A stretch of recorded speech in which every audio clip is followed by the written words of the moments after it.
unsurpassed, penetrating, and perfect Dharma is rarely met with, even in 100,000 million kalpas.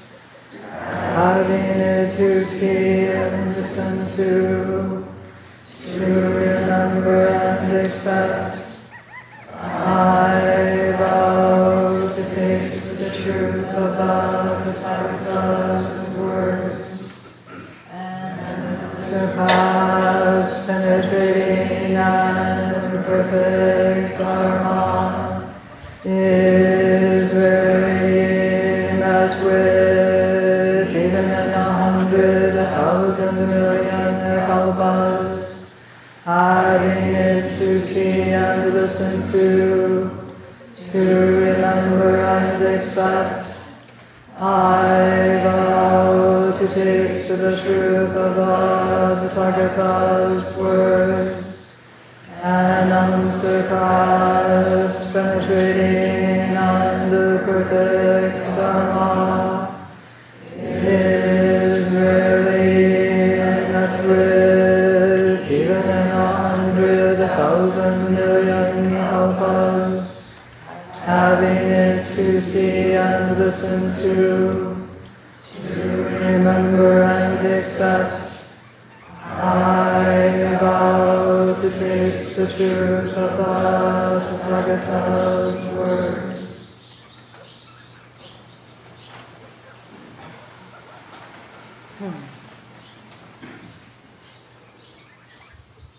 Good morning to everyone,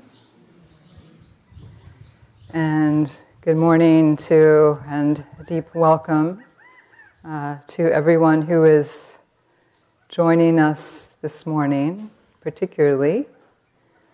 So as you may or may not know, quite a number of us have been sitting in this old barn for the last few days. This is the 4th day of our retreat session. So if you're just entering this morning, you're entering into a kind of practice field of intention and presence and settling and silence that's been really, I think, quite lovingly cared for over the last few days. And so much appreciation for everyone who's been sitting with such sincerity. So as you're coming into this, you might just notice, like, oh, what does it feel like? I see a few heads nodding. What does it feel like to walk into a space where people have been inquiring, settling sincerely, and into this much bigger space too that's held so many people, so many countless hours of people coming in this way. So it's quite a wonderful and rare gift. And the quails think so too, for us to all be here together.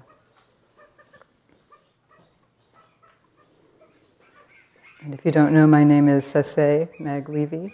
I've been here for this retreat, and I am at Green Gulch.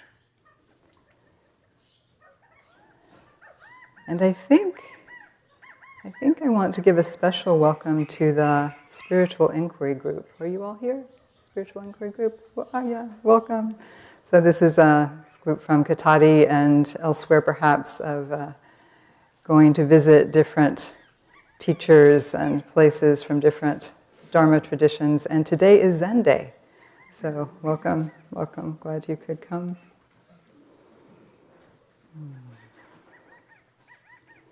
And through our days together, we've been sitting kind of a demanding schedule of a 4:30 wake-up bell when it's still quite dark and the birds have not started singing yet.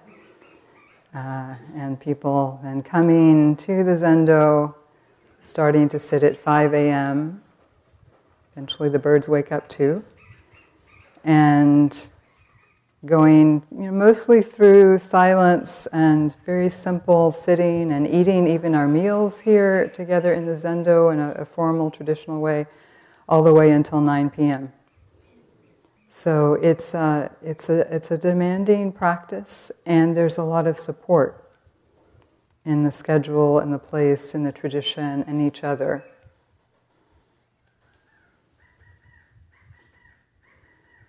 And there's something in the guidelines, the Sesshin admonitions, we say that Sesshin is a time to, in a way, reaffirm, to clarify anew our deep intention. Our deep intention.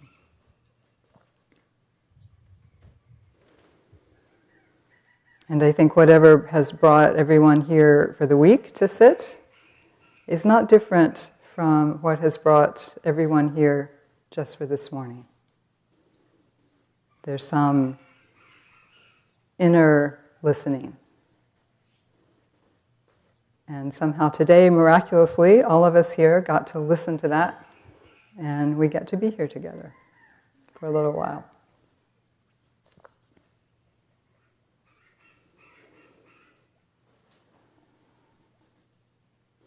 So through the week, we've been encouraging each other to first simply settle in. Settle into fully being here, fully being in your body. Sometimes, I feel this sometimes, like my body's like in this perpetual sort of slight tension mode of like, I'm ready, I gotta do something, right?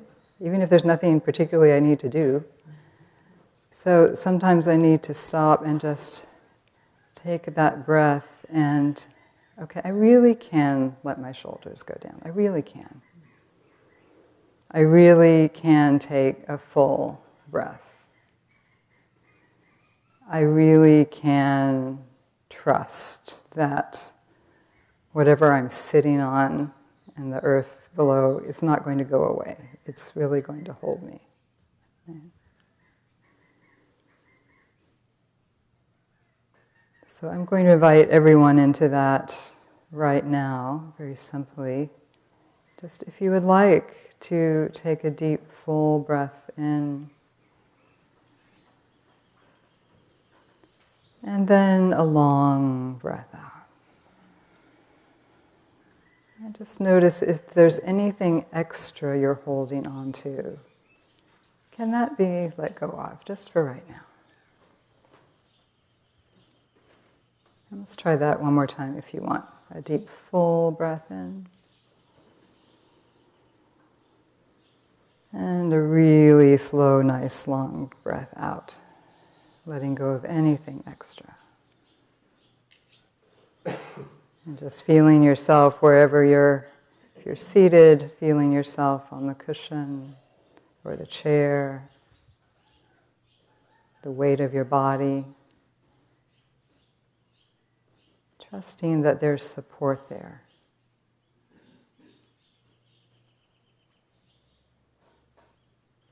And if you're in a chair, feeling your feet touching the floor.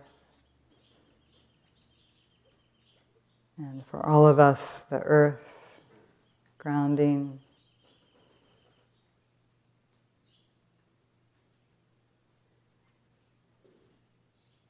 And just noticing the breath in your body.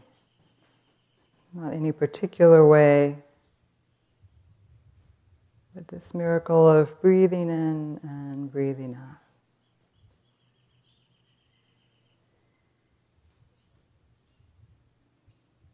And sometimes turning our attention there gives us a little break from some of the stories running around so much. Just breathing in the body, breathing out the body.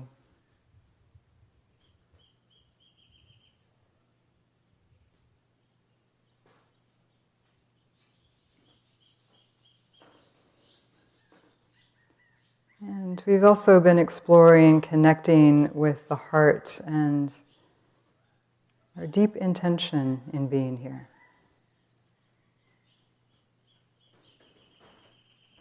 So I invite you to take just a moment to inquire into your own heart and what brings you here today? Can you find that somewhere? It might be words, it might be a feeling, it might be still kind of uncertain, but what is it?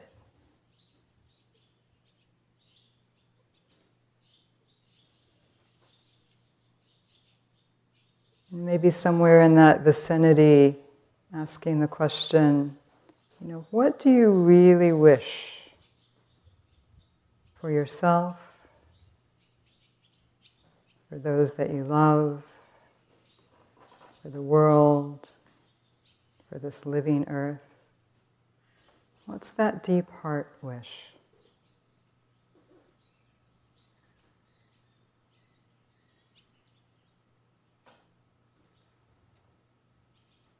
And then imagine sending that out and those wishes being realized.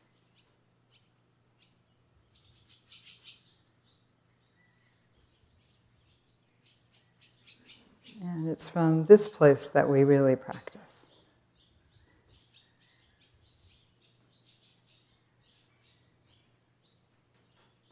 It's not just a practice that I do, but it's a practice that we do all together for everybody.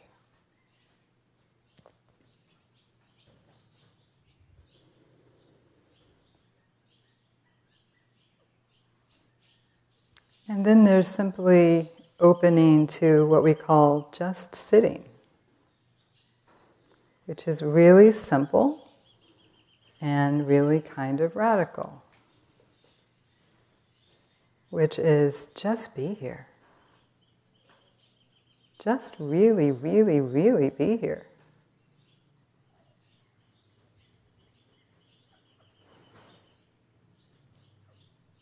Whatever you're noticing, whatever you're experiencing,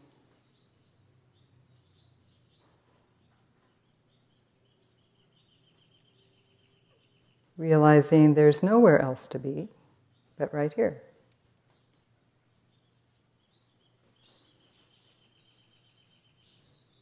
And when we do that, we may realize that, everything is here with us too.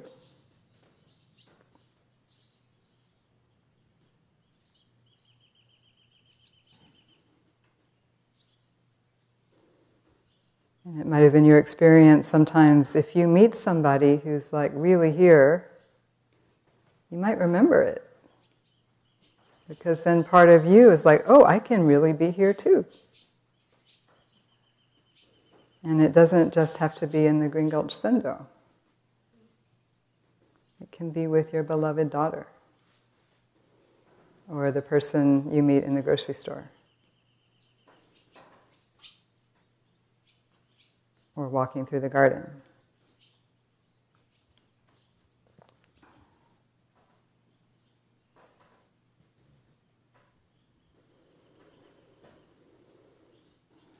So as we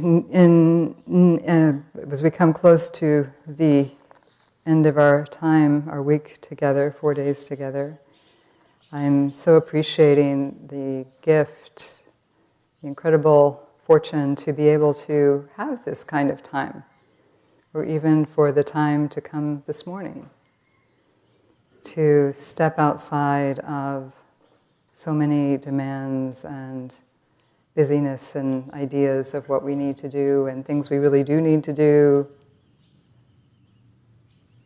But to have this opportunity to just stop, to pause, to remember these things, to inquire, what's really happening here? What's really important? What do I really care about? And there's so many people who care about me. And there's so many people and life forms and circumstances supporting me too. Just opening to that gratitude.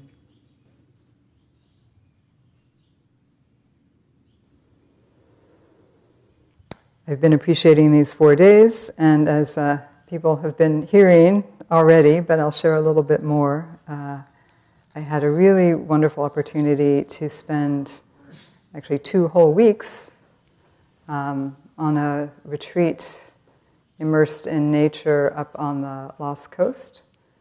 So if you know Northern California, it's a part of the coast in Mendocino where the road goes inland because it's too rugged and wild, and it's a wilderness area, so it's very hard to get to, so it's called the Lost Coast. And so we had to hike up there, hike 9 miles along the beach to get there. And really, truly being offline for those 2 weeks. And also we were holding what's called noble silence, which we did have Dharma talks and we could meet with teachers and such, but there was no social talking, and most of the time we were in silence.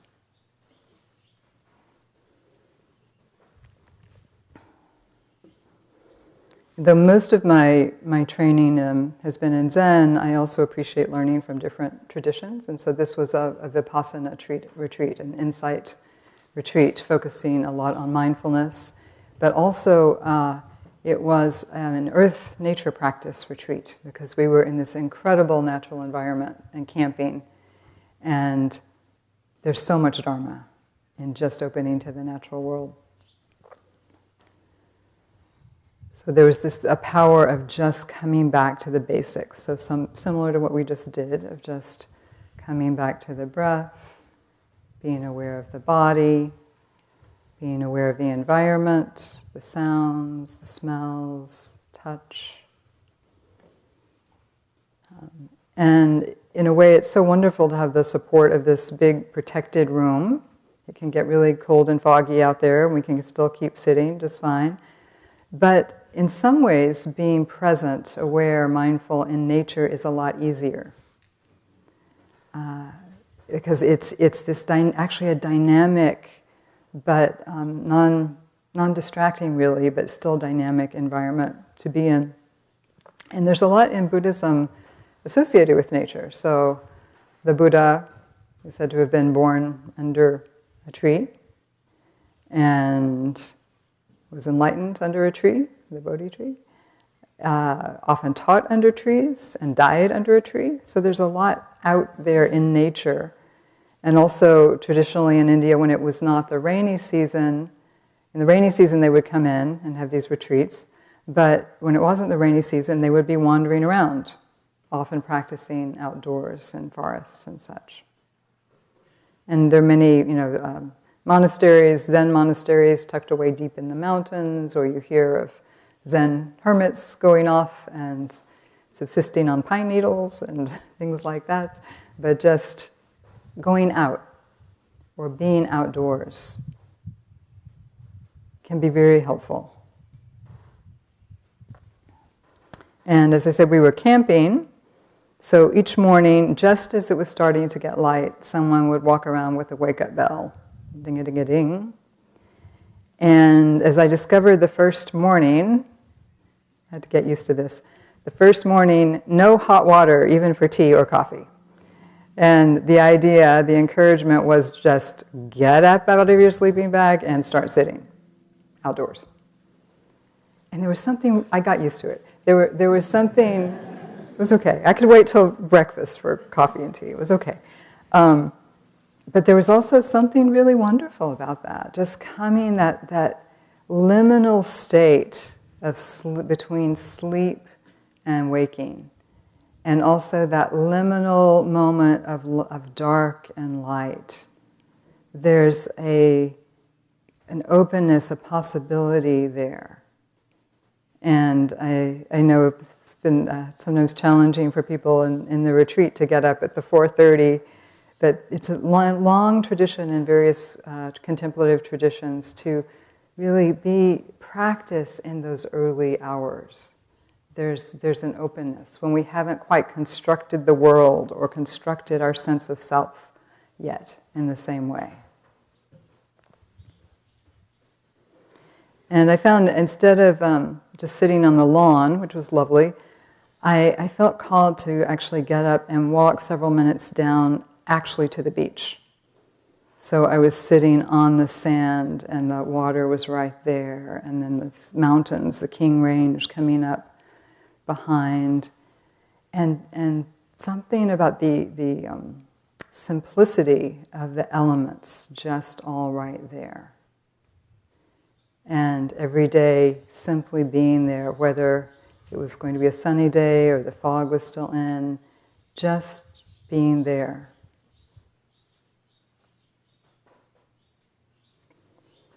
One of the teachings that was offered to us, and you may have heard of this before, a traditional teaching of the four elements. And if you were to divide this up in a modern scientific understanding, you might do it differently, but I find it quite helpful, which is this understanding of our body, because there's a mindfulness of the sensations and such, but there's also understanding like, oh, this thing I call my body is made up of a lot of different things, and it's always changing, and it hasn't always been here, and it won't always be here, and we can study this in different ways. So one way to study this is something called the four elements, and the four elements are pretty basic: earth, water, air, fire. And when you start to think about it, it's actually quite obvious, but we don't think about it that way. So if you think about the stuff you physically right now are made of, right? It literally is the same stuff in the garden out there, or right outside, or underneath us, right? The same elements of carbon and minerals and various things. Like, it's not any different. So if I were to die right here and no one did anything, and then eventually I would turn it back into dirt. You would too. And so there's something like, in a way, we're just kind of talking dirt. We're Earth somehow manifesting itself, and we can think and talk, but we go back to it. I mean, this is not just in Buddhism, it's just the way it is. Ashes to ashes, dust to dust, right? There are many, many things of this. And then, so just understanding that, oh, right. Yeah, and all of our atoms, we are 100% recycled product, right? All of our atoms have already been other things countlessly, will be other things, right? And then, the water we drink. This came from our spring, which came from the rain, which came from the clouds, which was evaporated water probably from the ocean largely. Right? And this will pass through my body, it will go back into the system. We're in the water system. So all of the water in our body is really the same water that we water the plants with, that's in the streams, that's in the ocean, that's in the rain. And in the air we breathe, we breathe in oxygen, breathe out carbon dioxide. The trees breathe in carbon dioxide, they breathe out oxygen. The animals are breathing in, the insects are breathing in, we're all breathing in, the winds are flowing. This is all the same flowing, that we're part of this cycle. And then the fire, what's called the fire element, is simply energy coming from the sun. Yeah, so we get to eat food, which is energy from the sun, made edible through plants, or animals eat the plants, we eat the animals, but it's the same, it's all energy from the sun that is in different forms that will fuel our body. Okay. So then you start to think, well, what's me, my body? But my body is kind of everything, right? And it's moving and flowing, and it's a different understanding. It shifts a little bit.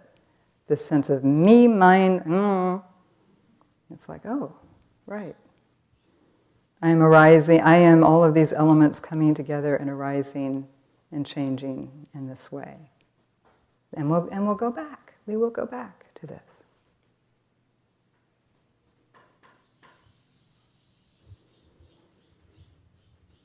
And sometimes there are also two more elements mentioned, which is space, being aware of the spaciousness.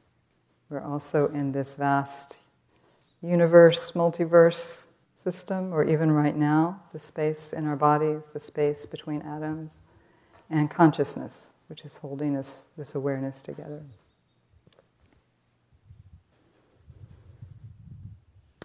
But back to the Lost Coast. One thing that I found was such a gift was there was so much wildlife. And one, it was a protected area, so I think that helped them feel comfortable. But also all of these meditators moving very, very slowly and quietly, the animals kind of get it. And one of the invitations from one of the instructors there was to also keep in mind, like, all those animals and even the trees and things, in a way, they know you're here, right? The swallows change their patterns a little bit, and the foxes know we're here, and the deer know we're here, and like, oh yeah, we're in this field of awareness and consciousness. It's not just us and nature as a nice scenery. It's like, oh, we're in this living, interrelated being place.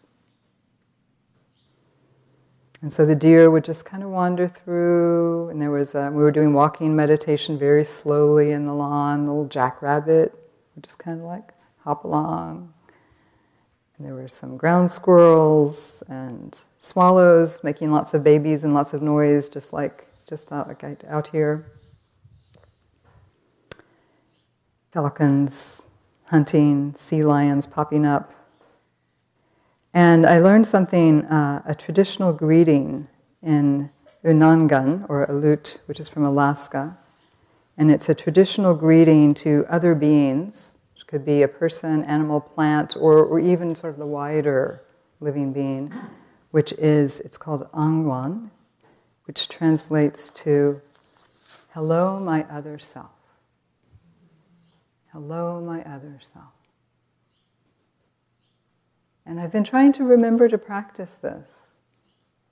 You know, it's what happens when you meet a person. Oh, hello, my other self.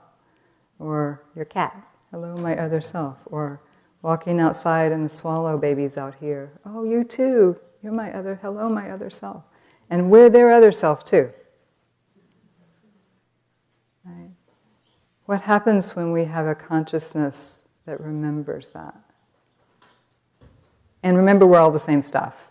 So this stuff might end up as swallow stuff later. Right?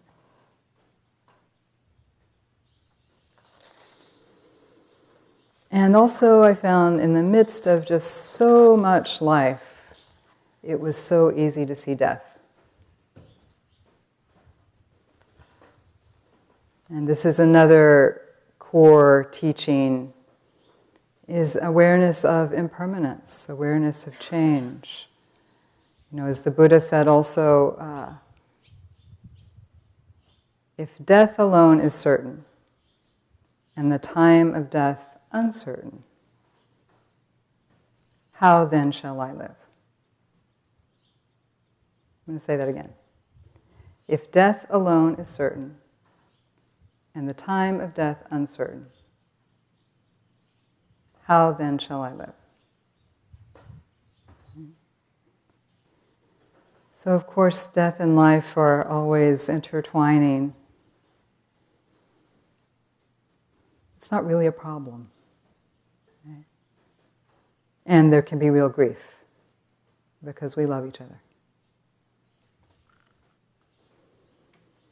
But somehow, being in this natural environment, with all of the wildlife, we also saw, like, there were deer and there were deer bones strewn about. You know, or I loved seeing the brown pelicans, and then going for a walk one day, I looked down, and there was the half-decomposed carcass of a pelican, which was also fascinating. You know, to see that long bill, and that's how it works. Or I saw they had a lot, still some feathers, some beautiful white downy feathers, and later I saw one of the swallows with one of those feathers putting it in its nest. that it was making, And we made an altar of sorts, because we were often sitting in a circle on the ground, doing the meditating on the ground. And so we started, the keystone of the altar that people started to make was this big, marvelous vertebrae of a whale, right there. And then people could add whatever they encountered of beauty and wonder.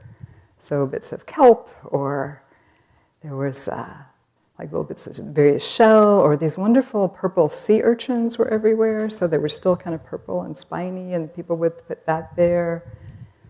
There was like a little delicate patterned wing of a beetle, or even there was a tiny spotted, I think, shell of a swallow egg there, half up. And so we sat around all of that, this death and life and beauty.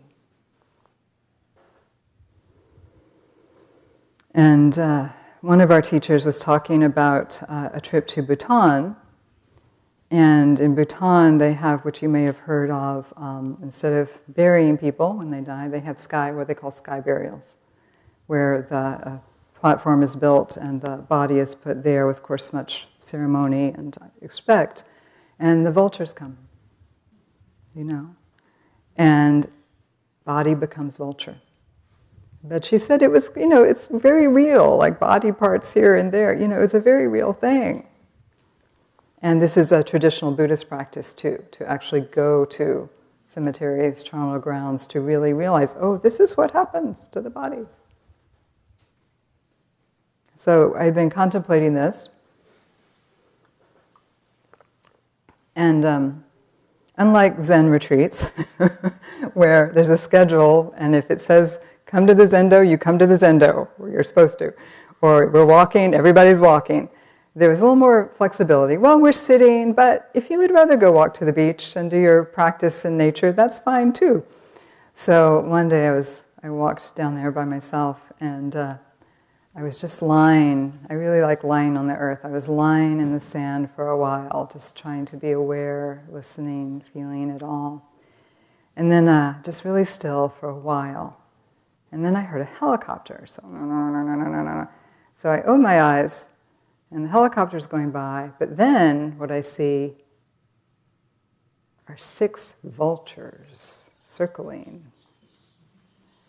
And I just lie there, and I close my eyes again.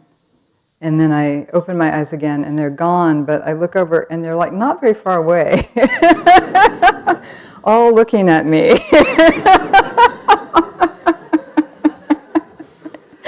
And they're checking me out, like, well, is she injured?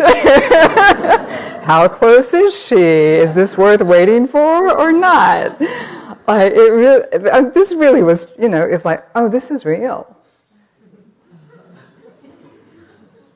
And it made it even more, actually we have vultures here, same thing really, but made it even more real because it's a pretty wild area, right? You could imagine being by yourself and injured.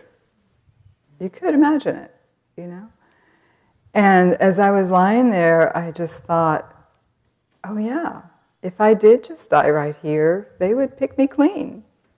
They would, and it's necessarily kind of gruesome, but it was kind of wonderful too. I was literally imagining them, like, would they go for the soft parts first, or that, and it was, yeah, so I was like, oh yeah, this is real. And then I just kept lying there, and I closed my eyes, and then they didn't come, like to check out too much.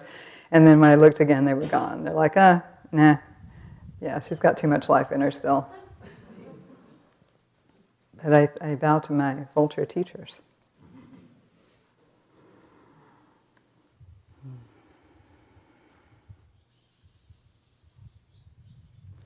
And that was one real part of the retreat I very much appreciated, was the invitation to just spend time opening in nature, and the more formal practices of being aware of body, breath, etc. supported that openness and our silence. And we can get very, very sensitive. That's hard to do when we really kind of have to close off a lot in our modern world because there's just too much coming at us, right? So to take a protected time and space to really cultivate awareness, mind, body, heart, and then we can really open and see what's there. We've done a little bit of this in this retreat. We took a nice walk up the back road, and we spent some time yesterday in the garden, just opening, exploring. It becomes kind of childlike. Oh wow, I never saw a flower like this before. And if you have a chance to go down to the garden, the dahlias are particularly wonderful. They're just to the left. I encourage it. And one thing that happened during this nature time, during this retreat, it was suggested we might find a particular living being. So it could be a plant or like a little insect or a bird or something or tree, some kind of being, and just be with that being for a while. And maybe open to learning or exchange or connection or just being surprised. And as I was walking along, I saw this amazing stand of white flowers. I've learned they're called Matilia poppies, otherwise known as fried eggplant, which is a fried egg flower, which is not a terribly romantic name, but it kind of looks like it. These big, floppy, crepey, kind of white petals and a big yellow center. There used to be some here. I'm not sure if they're still here, but there were bunches of them. It's a whole big stand. And as I was walking by with this thought in my mind, I thought, I think they're calling to me. So because I was on retreat and had all of this time and invitation, I just stopped and I just really stood there with the flowers and started really looking at the flowers and appreciating, the texture of those petals and the yellowness of that center, and then like, wait, now is that a bud about to open, or is that the flowers already gone and it's a seed pod? So I got to notice that difference. And then like, okay, well, this flower's not quite open. Let me just look in there. Like, there's a caterpillar which curled up really fast and fell to the ground. It's like, okay, I'm sorry. And just realizing, and there were a few other plants in there going on, and little insects, and like, this is a whole living world here. And I kept through the day coming back and just standing with the flowers.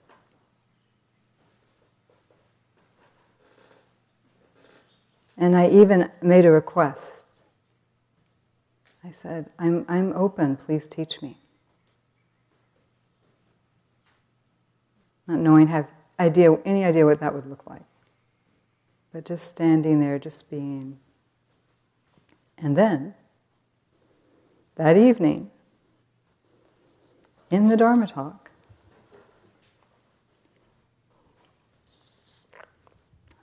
one of the teachers read a poem. And I kid you not, I am not making this up. It was called White Flowers by Mary Oliver. You might know. And it said,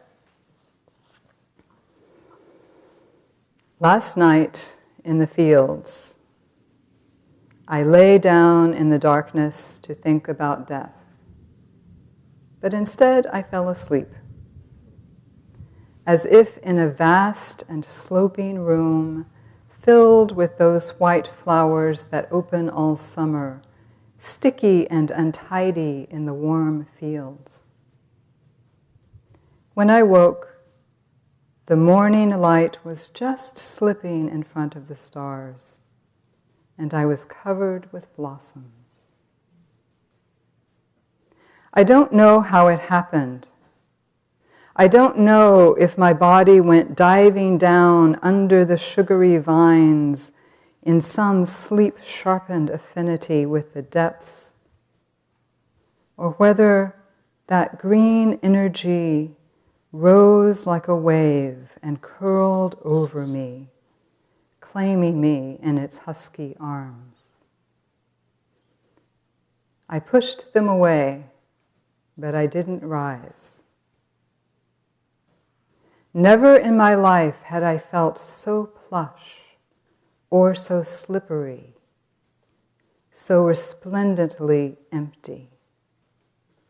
Never in my life had I felt myself so near that porous line where my own body was done with, and the roots and the stems and the flowers began. Never in my life had I felt myself so near that porous line where my own body was done with, and the roots and the stems and the flowers began.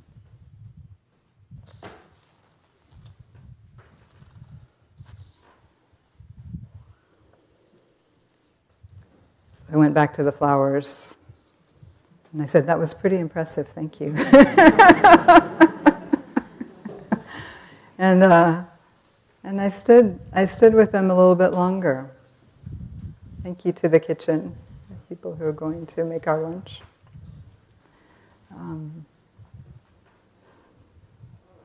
And what we were talking about a minute ago, the four elements and oh yeah, we're all the same stuff. I could really feel like, oh, I might someday be you. You might someday be me. Or something like me. You are me. I am you. Hello, my other self.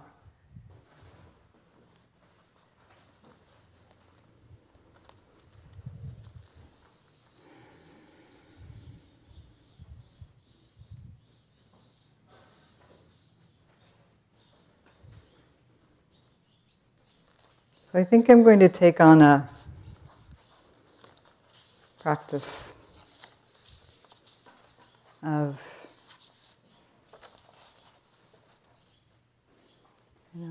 not just coming to the Zendo every day, and not even just going for a walk outside every day, but just really taking a little time, I hope every day, to sit down outside and really listen. And really know there's no separation. Our world so needs this. I think it's really at the root of so much of our pain and suffering. This separation from each other, from our deep heart, and from this wide field that is nothing really other than ourselves, and it is us.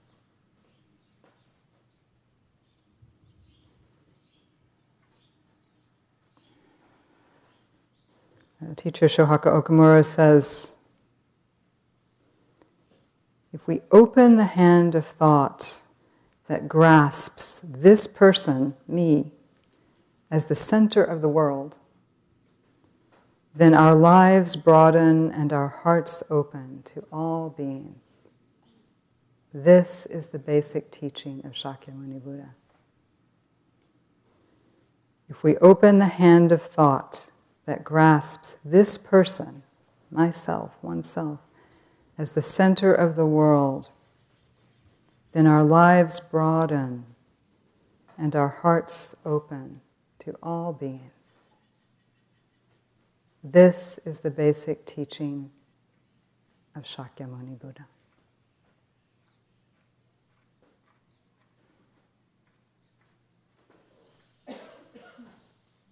Again, thank you all for being here.